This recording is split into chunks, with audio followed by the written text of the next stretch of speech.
আসসালামু আলাইকুম সবাইকে। নিয়তির বাঁধন গল্পের 43 নম্বর পার্ট। তো বেশি কথা না বলে চলুন গল্প শুরু করা যাক। ডাক্তারবাবু, একটা জিনিস চাইবো। এত রাতে কি চাইবে বুঝলো না রায়ান, তবুও সাইজা নিয়ে বলল, চাও। নিশাত বলল, আমাকে ওই লাইব্রেরি রুমে বসে পড়ার ব্যবস্থা করে দিবেন, আমি ওখানে বসে পড়তে চাই। রায়ান শুধু ছোট করে এক শব্দে উচ্চারণ করলো, ওকে। নিশাত বোধহয় এতে ভীষণ খুশি হলো, স্বামীকে আরেকটু শক্ত করে জড়িয়ে ধরলো।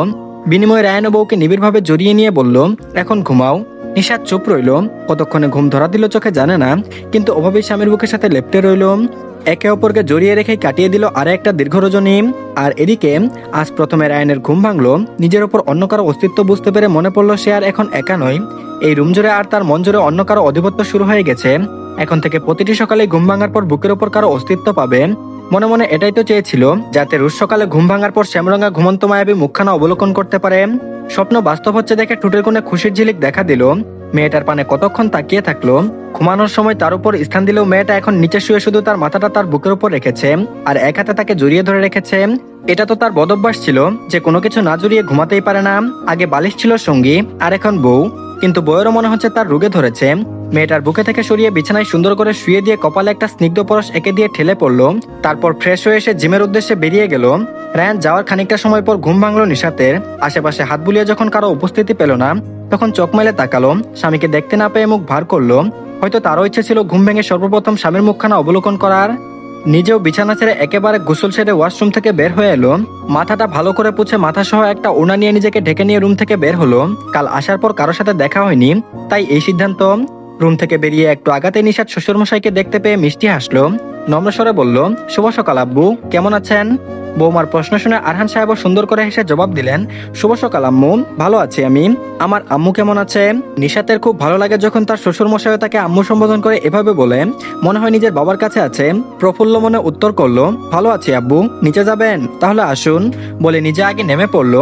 আরহান বাবু সকাল সকাল বৌমাকে নিজের ছেলের রুম থেকে বের হতে দেখে সুখ অনুভব করলেন। রাতে নিজের স্ত্রী থেকে শুনেছিলেন ছেলেটা বউকে নিয়েই ফিরেছে। তিনিও বোধহয় এটাই আশা করেছিলেন। ছেলে সব ঠিক করে নিয়েছে, এটা দেখেই ভালো লাগছে। সেদিন যখন বৌমা ওনাকে ফোন করে বাপের বাড়ি যাওয়ার অনুমতি চেয়েছিল, তখন বৌমা না বললেও স্বরের সাথে অব্যক্ত কষ্টটা উপলব্ধি করেছিল। জানে না ছেলে আর বৌমার মধ্যে কি ঘটেছিল, আর জানতেও চাননি। স্বামী স্ত্রীর ব্যাপার নিজেরাই ঠিক করে নিবে ভেবেছিলেন। আর নুমান সাহেব বারবার ফোন দিয়ে আবদার করেছিল যাতে মেয়েটাকে একবার বাপের বাড়ি পাঠায়, কিন্তু বৌমাকে একা পাঠিয়ে দেওয়ার মতো মানুষ নন তিনি। ছেলেকে এমনি বললেও হয়তো চলে যেত, কিন্তু যখন ছেলের কথার সত্যতা যাচাই করতে চেয়েছিলেন, ছেলে যখন বৌমাকে মেরেছিল সেদিন রেগে গিয়ে সত্যি উকিলের সাথে কথা বলেছিলেন তিনি। পরবর্তীতে উকিলকে আর জানানো হয়নি যে এই ডিভোর্স হবে না, তাই উকিলবাবু সব ঠিক করে পেপার পাঠিয়েছিল। ওটা ওনার কাছেই ছিল, তাই সুযোগ পেতে ছেলের হাতে মিথ্যা বলে ধরিয়ে দিয়েছিল পেপারটা। ছেলের রিয়াকশন বা সিদ্ধান্ত দেখতে চেয়েছিলেন। মুখে পছন্দ করেনি বললেই তো আর হয় না। আর যদি পছন্দ করেই থাকে তাহলে রুমে এখনো জায়গা কেন দিচ্ছে না মেয়েটাকে? এইভাবে একটু চিন্তিত ছিলেন তিনি। কিন্তু পেপার হাতে পাওয়ার পর ছেলেটা অভাবে ছুটে যাওয়া দেখে মন যেন শিওর হয়েছিলেন যে তার ছেলেটা ভালোই ফেসেছে। আর একটু মিষ্টি হাসলেন আরহান বাবু। ফাইনালি ছেলেটা তার বউকে মেনে নিয়েছে, এতেই খুশি ওনারা। ছেলে বৌমা ভালো থাকুক, এটাই মনে মনে দোয়া করলেন। একটাই তো মাত্র ছেলে তাদের, ছেলে ভালো থাকলে তো ওনারা এমনিতেই ভালো থাকবেন ভেবে নিজেও নিচের দিকে অগ্রসর হলেন আরহান সাহেব। আর এদিকে প্রতিদিনকার ন্যায় স্বামীর সাথে কলেজে এলো, সবগুলো ক্লাস শেষ করলো। যদিও আজ রায়ানের কোনো ক্লাস ছিল না। একদিন না পেয়ে সায়ন তো নীতি তাকে চেপে ধরেছিল। তাদের না জানিয়ে গিয়েছিল, আবার একটা ফোন পর্যন্ত করেনি, তাই দুটোই চটে ছিল। খুব কষ্টে মানিয়েছে। ক্লাস শেষে দুটোকে বিদায় জানিয়ে স্বামীর কক্ষের দিকে যাচ্ছিল, তখন প্রতিমধ্য সম্মুখীন হলো মুস্কানের। মুস্কান আজ নিশাতকে ডাকেনি। সে তো ভেবেছিল এই মেয়েকে বোধহয় কিছুদিন এখানে পাবে না। সেদিন যেভাবে ছুটে গিয়েছিল তাতে ভুল বুঝাবুঝি তো একটু হলেও হবে তাদের মাঝে, তাই একদিন বাদে এখানে দেখতে পেয়ে অবাক হলো। সাথে পা জোড়া স্থির হলো। নিশাতেরও চঞ্চল পা থেমে গেল। মেয়েটাকে দেখতে পেয়ে সেদিনের ঘটনাটা চোখের সামনে ভেসে উঠলো। রাগও হলো। মন চাইলো ঠাটিয়ে মেয়েটার গালে একটা থাপ্পড় বসাতে, কিন্তু নিশাতের বাবা মেয়েটাকে এই শিক্ষা দেয়নি যে তার থেকে দ্বিগুণ বয়সী একটা মেয়েকে মেরে বসবে। তাও মেয়েটা তার শিক্ষক সমতুল্য, যদিও তাদের ক্লাস করে না। থাপ্পড় না মারলেও রাগে চোখে তাকাতে ভুল করলো না। বিনিময়ে মুস্কানেরও চোখ দুটো ক্রোধে পরিপূর্ণ হতে দেখা গেল। দুই জোড়া ক্রোধান্বিত চোখে যেন যথেষ্ট একে অপরকে ভস্য করে দিতে। নিশাতের চোখ পড়ল মেয়েটার গালে। ফর্সা শরীরে যেন থাপ্পড় মারার দাগটা এখনো স্পষ্ট। যদিও নিশাত থাপ্পড়ের বিষয়ে কিছু জানে না, তবুও আন্দাজে ঢিল ছুঁড়ে মারার মতো বলল, আপনার গালে কি হয়েছে? কেউ কি থাপ্পড় মেরেছে? মেয়েটা কি তাকে নিয়ে টিটকারি করলো? বুঝলো না মুস্কান। কিন্তু একটা হাত চলে গেল সেই গলাটাই যেখানে রায়ান থাপ্পড় মেরেছিল। সেদিন অনেক জোরে মারার পরেও যেন ব্যথা অনুভব করেনি নিশাদকে ছুটে যেতে দেখে, কিন্তু সেই ব্যথা যেন আজ অনুভব করতে পারছে। ফলস্বরূপ রাগটা যেন আরো বাড়ল। গমগমে স্বরে জবাব দিল, মজা নিতে এসেছো নাকি আমাকে নিয়ে? ভেবো না তুমি জিতে গিয়েছো, আমি এখনো হারিনি, বুঝেছো? নিশাতের ভ্রু কুচকে এলো। এটা কেমন জবাব হলো? নিশ্চয়ই তার স্বামী রিজেকশন পেয়ে পাগল হয়ে গেছে এই মেয়ে। ভেবেই মুচকে হাসলো নিশাত। নিশাতের হাসি দেখে মুস্কান যেন আরো ক্রোধান্বিত হলো। রেগে উচ্চারণ করলো, এই মেয়ে হাসছো কেন তুমি? নিশাত হাসি প্রসারিত করে জবাবে বলল, কিছু না আপু। বলেই হঠাৎ কিছু মনে পড়তে হাসির মাত্রা কমিয়ে দিয়ে বলে উঠল, আপনি না মানলেও আপনি হেরে গেছেন আপু, মেনে নিন আর আমার স্বামীর থেকে দূরে থাকুন, এই ভালো হবে আপনার জন্য। আসছি। বলেই সম্মুখে অগ্রসর হলো নিশাত। নিশ্চয়ই তার স্বামী তার জন্য অপেক্ষা করছে, তাই পায়ের গতি বাড়িয়ে দিল। কিন্তু সেই গতিকে মনস্থর করতে ডেকে উঠল মুস্কান। নিশাতের বলা কথাটা কিছুতেই মেনে নিতে রাজি নয়। রাগ আরো এক ধাপ বাড়িয়ে মেয়েটার পথ রোধ করে ডেকে উঠল পেছন থেকে। তারপর বলল, এই মেয়ে দাঁড়াও। আর এদিকে গোধূলির সময় পরিবেশ জুড়ে ঠান্ডা শীতল বাতাস বইছে, সেই সাথে যেন গ্রামের বুনো ফুলের গন্ধ ভেসে বেড়াচ্ছে। চারিপাশে গাছপালায় ঘেরা ছায়াযুক্ত পরিবেশ, তাপের মাত্রা এখন আর নেই। এমন ওই শান্ত এক পরিবেশে ছোট একটা টিনের তৈরি রান্না করে শাশুড়ির সাথে টুকটাক কাজে ব্যর্থ অর্থী। স্বামী ছাড়া একটা দিন কেটেছে তার শ্বশুর বাড়ি। স্বামীর জন্য মন খারাপ হলো, এখানে সময় খুব একটা খারাপ কাটেনি। যতক্ষণ শাশুড়ি মা না থাকতো ততক্ষণ নির্ভরের ছোট ছোট 2-3টা চাচাতো ভাই বোন এসে তার সাথে আড্ডা দিয়েছে। এই যে এখন কাজ করছে তাতেও খারাপ লাগছে না। এই ঘর তার বাপের বাড়ির কিচেনের মতো বিশাল নয়, আর না এখানে আছে বিশাল দামি দামি জিনিস, আর না আছে এসির বাতাস। তবে জানালা গলে আসা বাইরের ঠান্ডা বাতাসই যথেষ্ট মনকে প্রশান্তি দিতে। এখানে কোনো চাপিং বোর্ড বা ছুরিও রাখা নেই, থাকলেই বাকি। সে কি কখনো কিচেনে ঢুকে কাজ করে দেখেছে? কিন্তু আজ পটিতেই শাশুড়িকে সবজি কেটে দিচ্ছে। শাশুড়ি কিছুই করতে বলেননি, কিন্তু অর্থের কেমন অস্বস্তি হয়। সারাক্ষণ যদি শাশুড়ির হাতের কাজ করা খাই তাহলে সবাই কি ভাববে? তাছাড়া নিজেকেও তো সব শিখতে হবে। তাই শাশুড়ি মা বারণ করা সত্ত্বেও কাজে হাত লাগিয়েছে। নিতু বেগম তাকে দেখিয়ে দেখিয়ে দিচ্ছে। ভাবনার মাঝে হাতে ছোট একটা আঘাত পেতেই ব্যথায় আহ বলে শব্দ করে উঠল। হাতের পানে তাকিয়ে দেখলো ডান হাতের একটা আঙুল থেকে রক্ত গড়িয়ে পড়ছে। অর্থির চোখ ঝাপসা হলো। নিতু বেগম গ্যাসটা বন্ধ করে রেখে বৌমার কাছে ছুটে এলেন। দ্রুত অর্থিকে উঠিয়ে কাটা জায়গাটায় সেবলন দিয়ে পরিষ্কার করে দিয়ে ব্যান্ডেজের টুকরো দিয়ে বেঁধে দিলেন। অর্থিকে ধমক দিয়ে বললেন, বারণ করেছিলাম না এসব করতে? কাজ দেখাচ্ছ আমাকে? শোনো মেয়ে, আমি এখনো কাজ করে খাওয়ার মতো সবল আছি, তাই আর তোমাকে কাজে হাত লাগানোর প্রয়োজন নেই। কথা শুনে অর্থির আরো খারাপ লাগলো।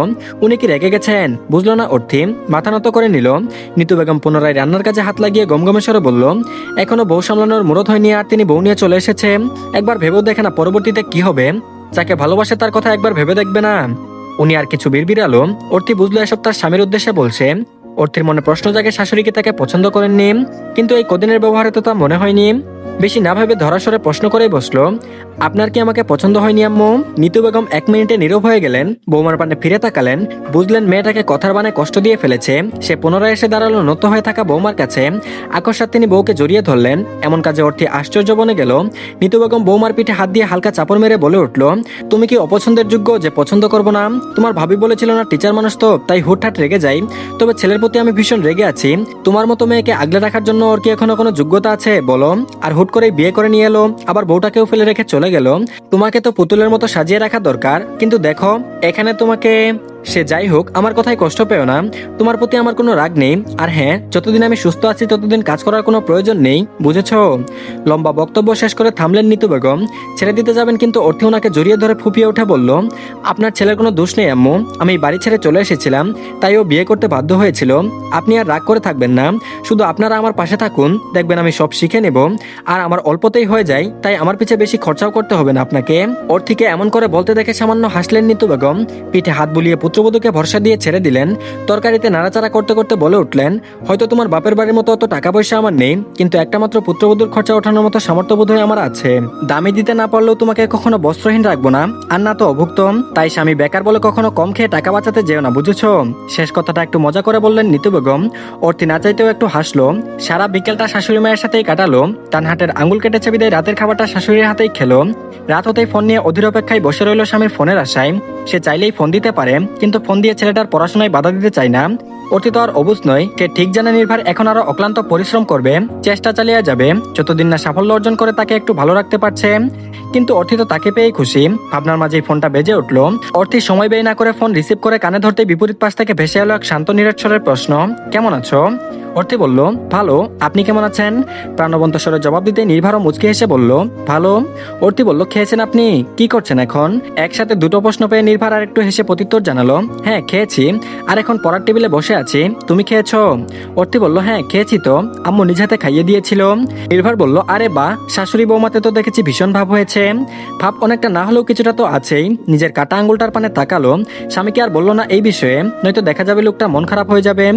এমনিতেই তো সারাক্ষণ তাকে নিয়ে চিন্তায় থাকে, ভেবে মুচকি হেসে জানালো, তা তো হয়েছেই। নির্ভর বলল, মিস ইউ শোনা। কথার পিঠে সহজ এক স্বীকারোক্তি পেয়ে অর্থের মন খারাপ হলো। স্বামীর অনুপস্থিতি তাকে ভীষণভাবে পোড়ালো, তাও ছেলেটাকে বুঝতে দিল না। এক টুকরো হেসে বলল, আমিও আমার স্বামীকে মিস করছি, দ্রুত তার কাছে ফিরে আসেন। আর এখন রাখছি, আপনি পড়ুন। নির্ভর যেন না বললেও সবাই বুঝে, তাই ফোন রাখার আগে নির্মল হেসে বলে উঠল, ভালোবাসি বউ। অর্থের সব মন খারাপ যেন এক নিমিষে শেষ হয়ে গেল। প্রশান্তির হাওয়া এসে তাকে ঘিরে ধরলো। মোহনেশ্বরে বলল, আমিও ভালোবাসি আমার স্বামীকে। আর এদিকে সময়টা এখন ঠিক কত জানা নেই, জানতেও ইচ্ছা হলো না, কারণ ঘড়ির দিকে তাকানোর মুডটাই হলো না। সামনে বসে বই নিয়ে বসে আছে দীর্ঘ সময়, পড়তেও ইচ্ছা করছে না। মন খারাপও নয়, এমনিতেই কিছু মন বসছে না। পুরো রুমে শুধু সেই আছে। স্বামী নামের লোকটার এখনো আসার নামগন্ধ নেই। সে কি জানে না তার চড়ুই পাখি তার অপেক্ষায় আছে? জানলে নিশ্চয়ই এতক্ষণে চলে আসতো। সামনে রাখা বইটা বন্ধ করে রাখলো। যখন পড়তে ইচ্ছে করছে না তখন খোলা রেখে কি করবে? সেই কখন ডিনার সেরে এসেছে, কত সময় পেরিয়েছে, লোকটা কখন আসবে? আচ্ছা সে কি আজ মানুষটাকে বেশি মিস করছে? করলে ক্ষতি কোথায়? ব্যক্তিগত পুরুষ নিয়ে ভাববে, এটাই তো স্বাভাবিক। আর দুদিন স্বামীকে অন্যরূপে আবিষ্কার করে আর এত নিকটে পেয়ে যেন লোভ জমেছে মনে। সারাক্ষণ তো লোকটার কাছেই থাকা হয়, তবুও যেন এটুকু সময় না দেখে দিশেহারা হচ্ছে মনটা কেন জানি আজ একটু বেশি বেকুল হয়ে আছে। এর কারণ কি? নিজের মতো ভেবে মুচকি হেসে উঠল নিশাত। চেয়ারের উপর দুপা উঠিয়ে ভাঁজ করে বসলো। নিশাতের বোধহয় আজ একটু গান গাওয়ার স্বাদ জাগলো। পূরণ করতে বাধা কোথায়? তাই চক্ষু মুদে আনমনে একটা পুরোনো গানের সুর তুললো। একটুখানি দেখো, একখান কথা রাখো, ভালোবাসে একবার তুমি বউ কইয়া ডাকো। পরবর্তী লিরিক্স তুলে ধরার পূর্ব মুহূর্তে পুরুষালী শান্ত হিমশীতল কণ্ঠের বউ শব্দটা শ্রবণ হতে স্তব্ধ হয়ে গেল নিশাত। বুকের ভেতর কাঁপন ধরলো, বন্ধ চোখের পাতা আকস্মাৎ খুলে গেল। হৃদস্পন্দনের তীব্রতা অনুভব করলো। স্বামীর মুখ থেকে প্রথম বউ শুনে হৃদয় আপ্লুত হলো। জায়গায় স্থির থেকে শুধু ঘাড় বাঁকিয়ে তাকালো দরজার পানে। অপেক্ষিত পুরুষ তার একমাত্র স্বামী দরজার সাথে হেলান দিয়ে তার পানে গম্ভীর দৃষ্টি ফেলে তাকিয়ে আছে। ওই চোখে কি আছে আজ? প্রেম, মায়া নাকি আসক্তি? আজও বুঝলো না নিশাত। বউকে তাকাতে দেখে মনস্থর পায়ে হেঁটে গিয়ে বউয়ের পাশে একটা চেয়ার টেনে বসে পড়লো রায়ান। দৃষ্টি তখনও অপরিবর্তনীয়। স্বামীকে বসতে দেখে নিশাত টেবিলের উপর একটা হাতের কোনোই ভাঁজ করে রেখে হাতের তালুর উপর নিজের মুখের স্থান দিল। চোখ দুটো স্থির রাখলো স্বামীর চক্ষু পল্লবে। দুজনের জন্য চোখের দ্বারা নিজেদের আবেগ প্রকাশে ব্যস্ত হয়ে পড়লো। মুখে কোনো বাক নেই, চোখে কোনো পলক নেই। আর ওই চাহনিতে না আছে কোনো অস্বস্তি, আর না আছে কোনো দ্বিধা, আছে যেন শুধু অব্যক্ত ভালোবাসার ভাষা। তো ধন্যবাদ সবাইকে। এই পার্টটি এই পর্যন্তই। পরবর্তী পার্টও দিয়ে দেওয়া হয়েছে, সবাই দেখে নেবেন। আর সবাই প্লিজ চ্যানেলটিকে সাবস্ক্রাইব করে দিন, আর ভিডিওতে অবশ্যই লাইক দিন। তো ভালো থাকবেন সবাই, আল্লাহ হাফেজ।